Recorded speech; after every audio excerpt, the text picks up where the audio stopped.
Welcome back dear students. आज हम modern physics series के लेक्चर नंबर 19 में पहुंच चुके हैं और आज का टॉपिक है एक्सरेज। वही एक्सरेज जिनसे बोन फ्रैक्चर का फोटो खींचा जाता है, वही एक्सरेज है जिन्होंने फिजिक्स में नोबेल प्राइज दिलवाया था, पहला नोबेल प्राइज 1901 में। देखते आगे। और ये वही एक्सरेज है जो जेई मेंस और एडवांस में हर साल किसी ना किसी फॉर्म में पूछे जाते हैं। तो वीडियो को आप एंड तक ज़रूर देखिए, क्योंकि लास्ट में हमने 3 न्यूमेरिकल्स सॉल्व किए हैं जो डायरेक्टली एग्जाम पैटर्न पर बेस्ड है। उम्मीद यह है कि आप लेक्चर को ध्यान से, पूरे लेक्चर को एंड तक देखते रहिए। अच्छा, तो ये है क्विक रोड मैप, इसको देख लो ताकि आइडिया रहे कि क्या क्या कवर करने वाले हम। पहले समझेंगे एक्सरेज होते क्या है, फिर उनकी डिस्कवरी की कहानी, रॉन्टजन साहब ने 1895 में कैसे इनको ढूंढा। उसके बाद आएगा आज का most important topic, production of X-rays मतलब कूलिज टू। इसका डायग्राम एग्जाम में पूछा जाता है, तो ध्यान से इसको देखना। फिर देखेंगे कि एक्सरेज की क्वांटिटी और क्वालिटी को कैसे कंट्रोल करते हैं। ये एक क्लासिक कॉन्सेप्चुअल क्वेश्चन है। उसके बाद प्रॉपर्टीज, एप्लीकेशन और फिर सबसे इंपॉर्टेंट फॉर्मूला है कट ऑफ वेवलेंथ, जिसे लैम्बडा मिनिमम कहते हैं। और एंड में हम एग्जाम्पल देखेंगे, थियरी को अप्लाई करेंगे थोड़ी बहुत। एक लाइन में याद रखिए, ये जो देखो ये box, X-rays are very short wavelength 0.1 angstrom से 100 एंगस्ट्रॉम। ये हाई एनर्जी इलेक्ट्रोमैग्नेटिक वेव्स है। ये तब प्रोड्यूस होते हैं जब फास्ट इलेक्ट्रॉन किसी हैवी मेटल से टकराए और सडनली रुक जाते हैं। बस यही पूरा लेक्चर ये एक लाइन में है ना। लेकिन डिटेल तो लेक्चर में आपको दिखे ही है, तो चलिए डिटेल में इसको देखते हैं। एक्सरेज है क्या? तो देखो, एक्सरेज इलेक्ट्रोमैग्नेटिक रेडिएशन है, बिल्कुल लाइट की तरह, लेकिन इनकी वेवलेंथ बहुत ही क्या होती है, छोटी, और फ्रीक्वेंसी ज़्यादा। अब कितनी छोटी? 0.1 एंगस्ट्रॉम से 100 एंगस्ट्रॉम तक। याद रखिए, 1 एंगस्ट्रॉम मतलब 10 टू द पावर -10। इतनी छोटी वेवलेंथ है, मतलब उतनी ही ज़्यादा एनर्जी। ये प्रोड्यूस कब होती है? जो फास्ट मूविंग इलेक्ट्रॉन्स, जिन्हें हम कैथोड रेज भी कहते हैं, किसी हाई एटॉमिक मास वाले टारगेट से ये टकराते हैं और फिर रुक जाते हैं सडनली। हाई एटॉमिक मास, ये पॉइंट आप जरूर नोट कर लीजिए, आगे काम आएगा।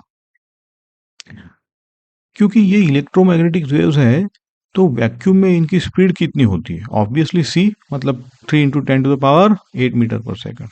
लाइट जितनी है ना। इनफैक्ट लाइट ईएम वेव है, ये इस नंबर से ही तो पता चला। और हाँ, ये आंखों से दिखाई नहीं देती है, इनविजिबल है ये। आगे ये सब हो थोड़ा बहुत डिस्कस करेंगे। अब स्लाइड के राइट साइड में जो डायग्राम है उसे समझो। ये इलेक्ट्रोमैग्नेटिक स्पेक्ट्रम जो होता है ना, उसकी लैडर कहेंगे इसको। नीचे विजिबल, उसके ऊपर अल्ट्रावायलेट, फिर सॉफ्ट एक्सरेज, फिर हार्ड एक्सरेज। ऐसा है, हाँ, सॉफ्ट और हार्ड बाइफर्केशन किया हुआ है लोगों ने। और सबसे ऊपर गैमा रेज। एक्सरेज का फोटोन विजिबल लाइट के फोटोन से लगभग 1000 गुना ज्यादा एनर्जी कैरी करता है ना। गैमा रेज उससे भी, और उससे उसके आगे कॉस्मिक रेज होते हैं। एनीवेज, तो और एक्सरेज को जनरेट करने के लिए इलेक्ट्रॉन्स की एनर्जी होनी चाहिए। कितनी? किलो इलेक्ट्रॉन वोल्ट में होनी चाहिए, सेवरल किलो इलेक्ट्रॉन वोल्ट, छोटी मोटी नहीं है ये। तो क्लियर है।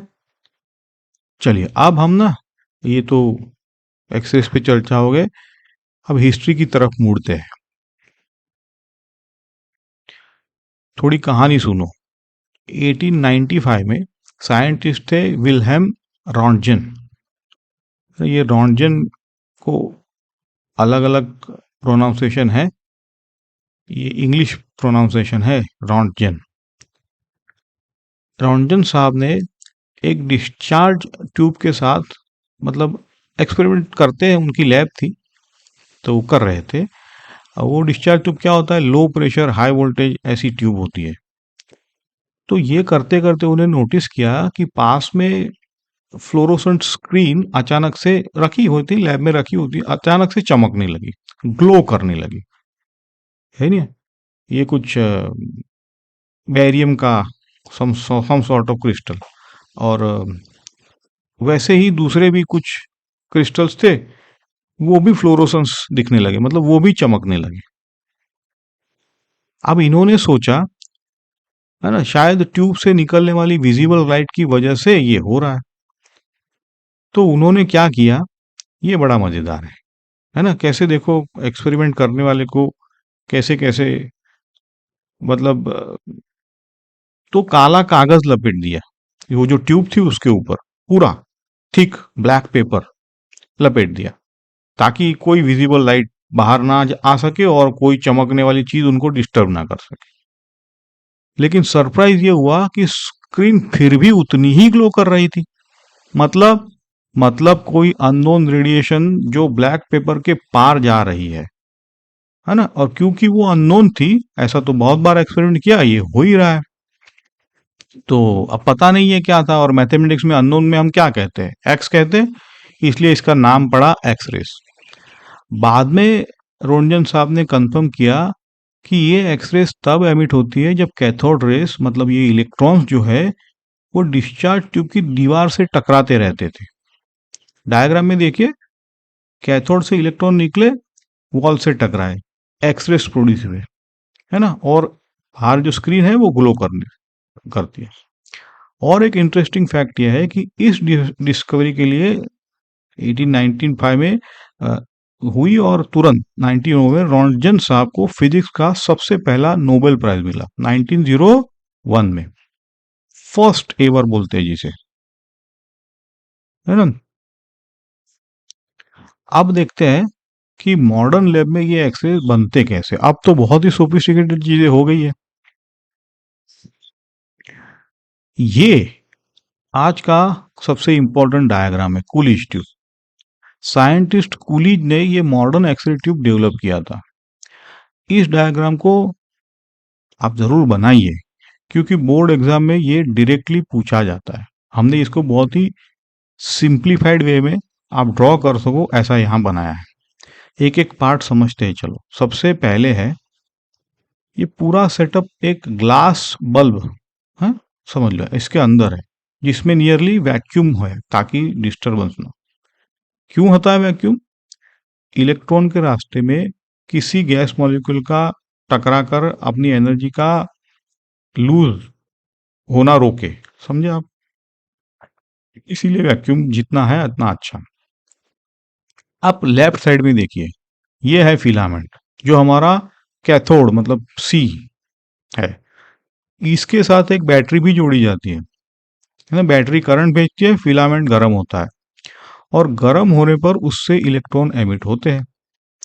इसको क्या कहेंगे आप बताओ? गर्म होने पर ये इलेक्ट्रॉनिक एमिजन है ना, थर्मल एमिजन, सॉरी, इलेक्ट्रॉनिक नहीं, थर्मल, सॉरी, या थर्मियोनिक भी कह सकते हो, हीट की वजह से हो रहा है एमिशन। अच्छा, अब ये इलेक्ट्रॉन्स ऑरेंज डेस्ट एरोज जो दिख रहे हैं आपको, देखिए, पूरी स्पीड राइट की तरफ जा रहे हैं।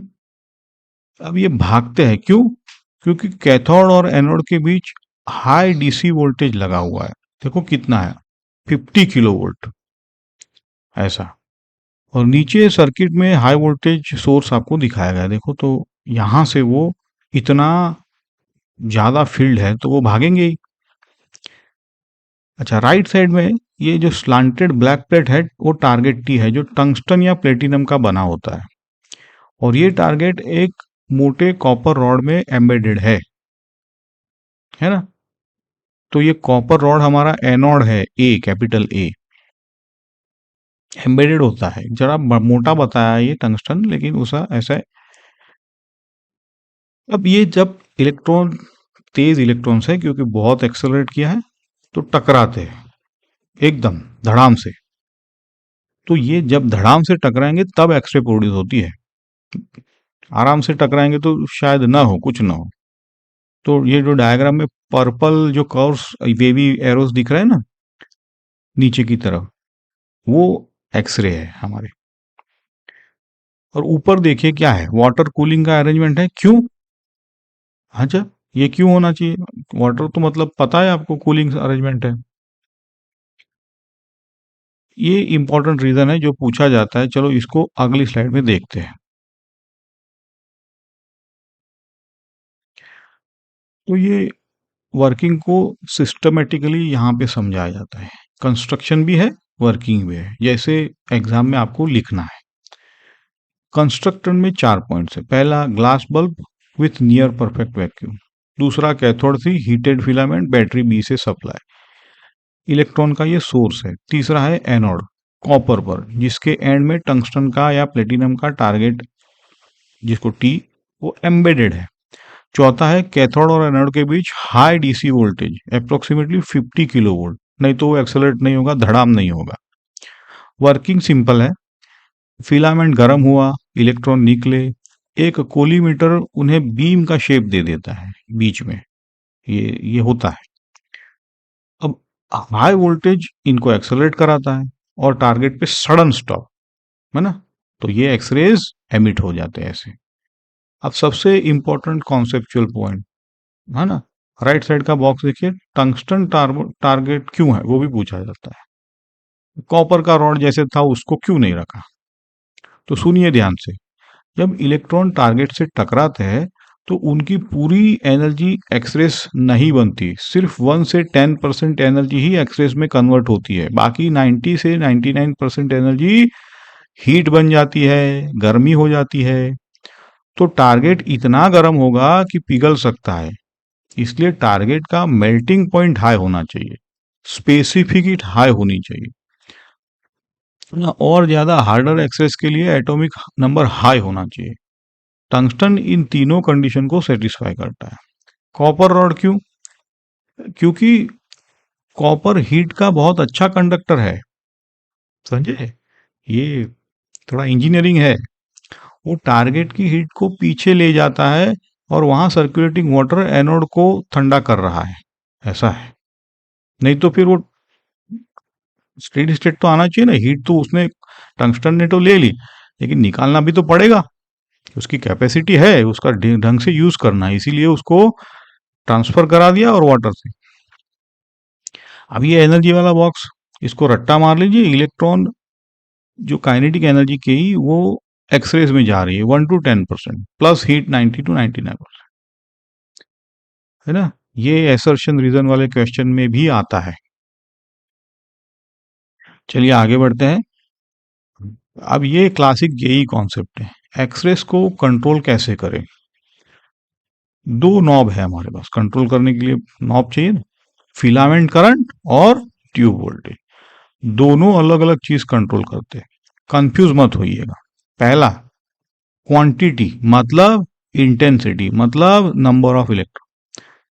अगर मैं फिलामेंट करंट बढ़ाता हूं तो फिलामेंट और ज्यादा गर्म होगा, ज्यादा गर्म मतलब ज्यादा इलेक्ट्रॉन्स निकलेंगे, थर्मल इफेक्ट, ज्यादा इलेक्ट्रॉन्स मतलब ज्यादा एक्सरेस, है ना। जैसे फोटॉन्स थे, ये एक्सरे फोटॉन्स, मतलब इंटेंस बीम। तो याद रखिए, फिलामेंट करंट बढ़ाओ, इंटेंसिटी बढ़ाए, ये आपका क्वांटिटी का कंट्रोल है। दूसरा है क्वालिटी मतलब पेनिट्रेटिंग पावर। क्वालिटी कहां से आती है भाई? धड़ाम होने से। तो ट्यूब वोल्टेज अगर मैं बढ़ाऊं तो हर एक इलेक्ट्रॉन की काइनेटिक एनर्जी बढ़ेगी।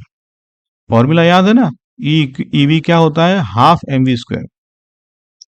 तो ज्यादा एनर्जेटिक इलेक्ट्रॉन ज्यादा एक्सरेस फोटोन,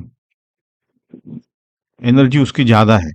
ये जो फोटोन है उसका एनर्जी ज्यादा है, और ज्यादा एनर्जी वाली एक्सरेज की पेनिट्रेटिंग पावर ज्यादा है। तो वोल्टेज बढ़ाओ तो क्वालिटी बढ़ेगी। पेनिट्रेटिंग पावर मतलब उतना ही वो अच्छी तरह से एक्सरे बाहर निकलेगा। एक ट्रिक बता देता हूं याद रखने का। करंट से काउंट, वोल्टेज से वेलोसिटी। देखो सी से सी, वी से we. Current number of electrons control करता है, वोल्टेज उनकी एनर्जी। और इसी बेसिस पर एक्सरे दो टाइप की होती है, hard X rays high energy high penetration, short wavelength. Soft X rays low energy low penetration low wavelength. Soft का मतलब ये है सॉफ्ट ना, नाम से ही समझ में आ जाता है। हार्ड मतलब तगड़ी है ना, जो पेनिट्रेट करने वाली। सॉफ्ट मतलब नरम, जो कम पेनिट्रेट करे। अच्छा, ये अब प्रॉपर्टीज देखते हैं। ये आपका बोर्ड के लिए स्पेशली इंपॉर्टेंट है।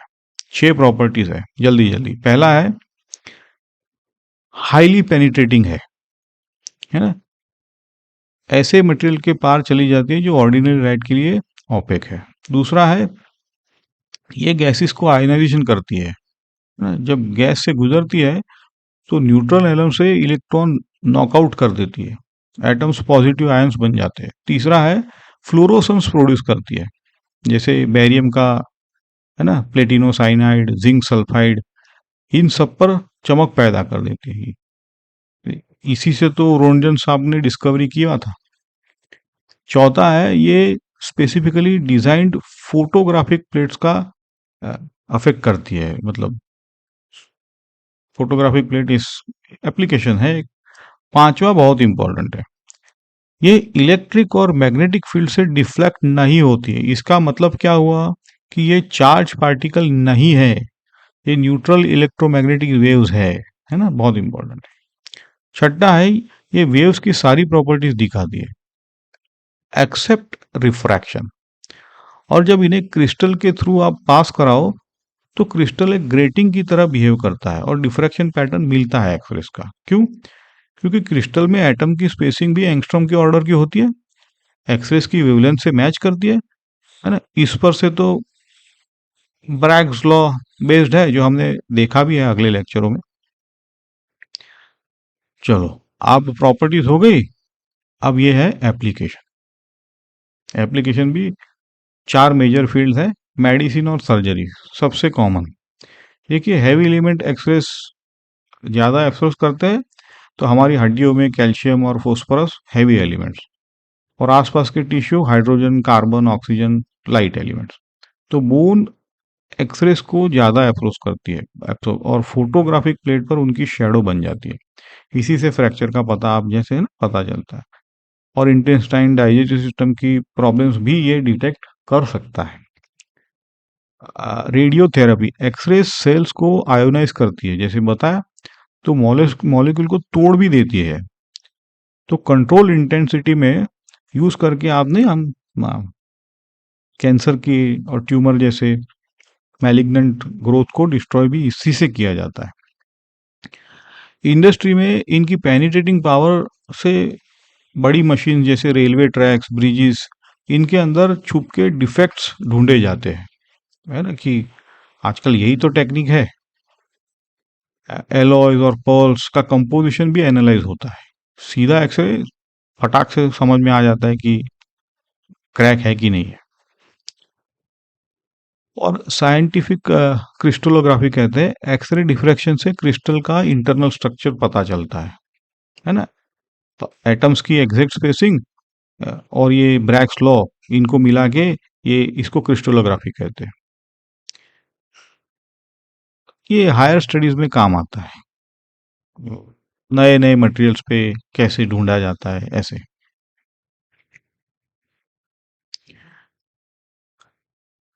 अब फोकस करिए, ये स्लाइड न्यूमेरिकली सबसे इंपॉर्टेंट है।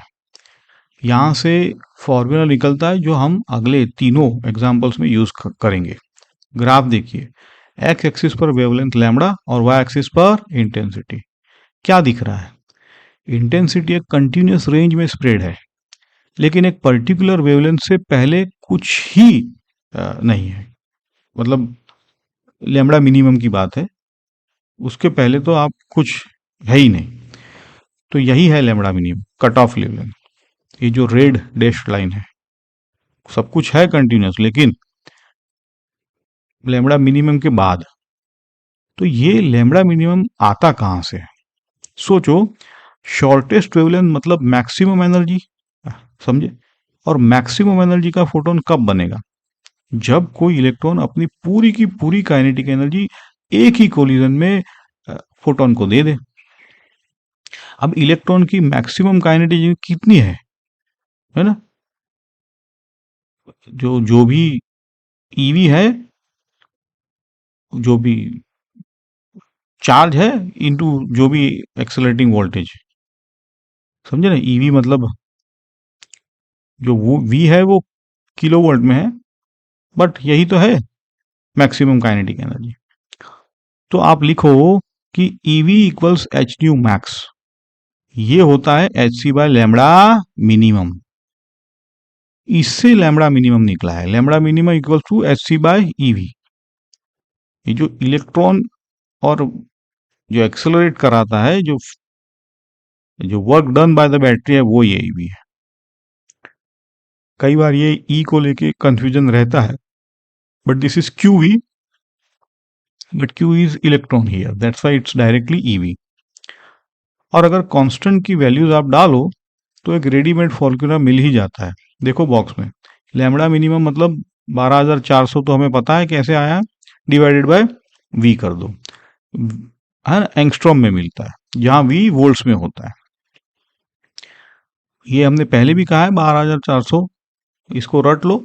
एमसीक्यू में ये सीधा टाइम बचाता है। ओके, अब the most important conceptual point क्या है? ग्राफ में दो कर्व्स है, मेटल जेड और जेड प्राइम।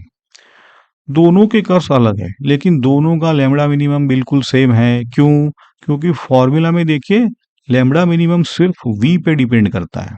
अच्छा, ये वी अलग बात है कि किलो वोल्ट में होता है, ओके। टारगेट मटेरियल पर डिपेंड करता ही नहीं है, मटेरियल कौन सा भी हो, अभी तो ये प्रूफ देखा।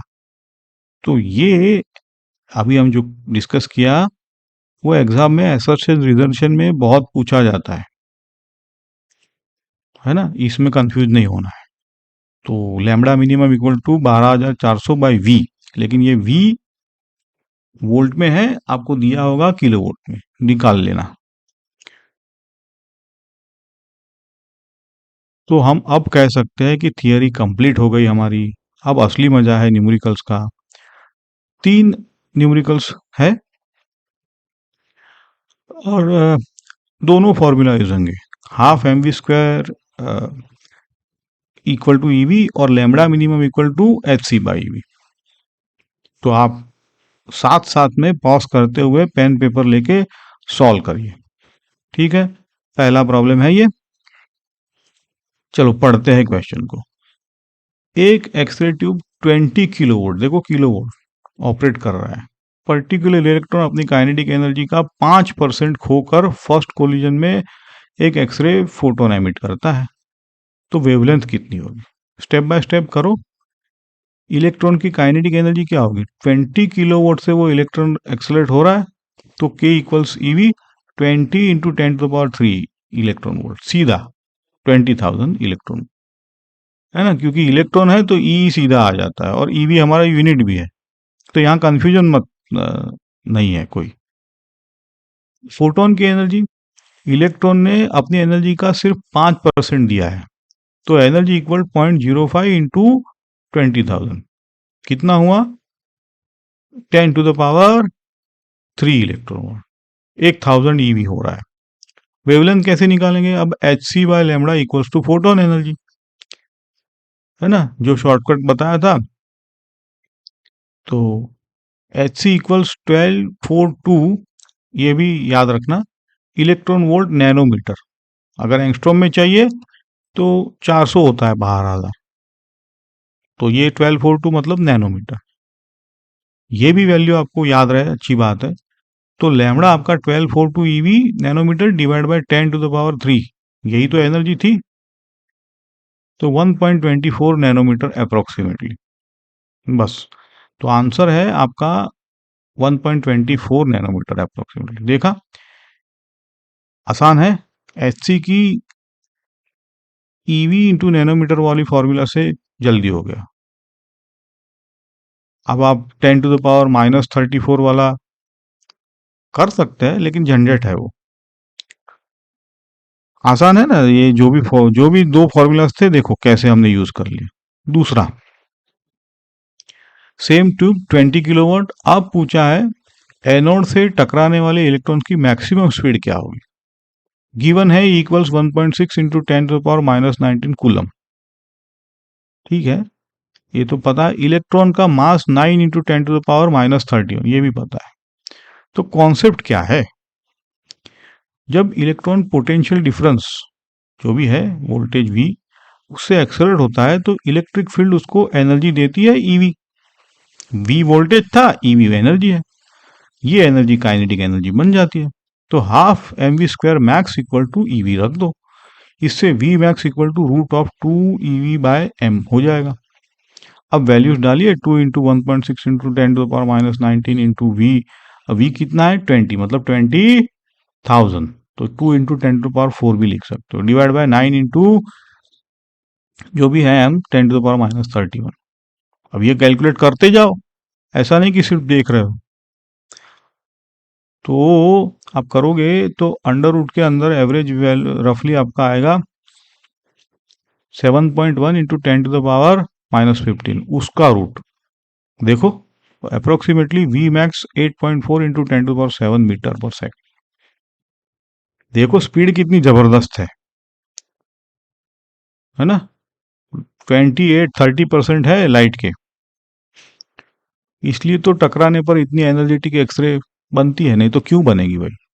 जितना इनपुट उतना आउटपुट, ऐसा है ना, मुफ्त में कुछ नहीं मिल रहा है। चलो ये तीसरा है, ये थोड़ा एडवांस लेवल है, एडवांस फ्लेवर है इसका, ध्यान से सुनिए। एक्सरे ट्यूब की ऑपरेटिंग वोल्टेज 1.5 टाइम्स बढ़ा दिया गया, मतलब V2 1.5 V1। इससे शॉर्ट वेव लिमिट मतलब कट ऑफ वेवलेंथ 26 पिकोमीटर से शिफ्ट हो गए। पिकोमीटर, चलो कोई नहीं, पिकोमीटर कोई बड़ी बात नहीं। इनिशियल वोल्टेज V1 निकालना है। रिलेशन क्या है पहले तो ये बोलो आप। Lambda minimum equal to HC/EV। Voltage बढ़ेगा तो लैम्बडा मिनिमम क्या होगा, घटना चाहिए, इनवर्स रिलेशन है। अच्छा, तो शिफ्ट लिखते हैं delta lambda equals λ1 minus λ2 equals आप HC/E into V1 minus 1/V2, है ना, ऐसा है। देखो वही किया है फॉर्मूला से सीधा।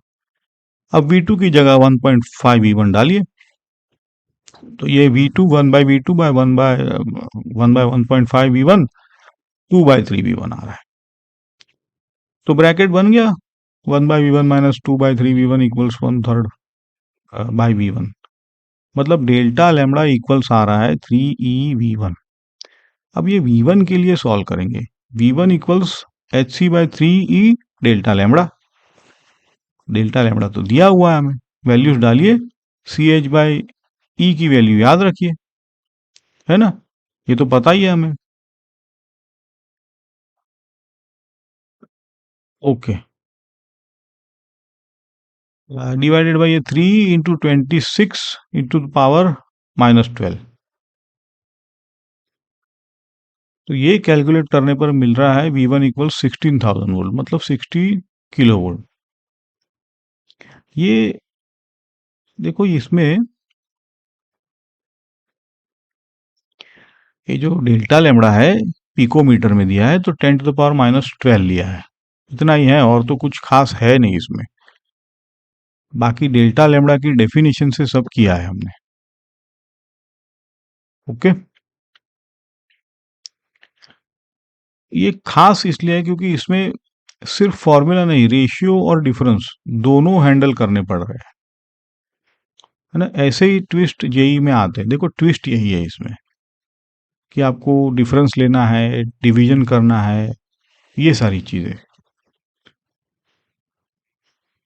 चलिए, तो स्टूडेंट्स रैप अप कर लेते हैं।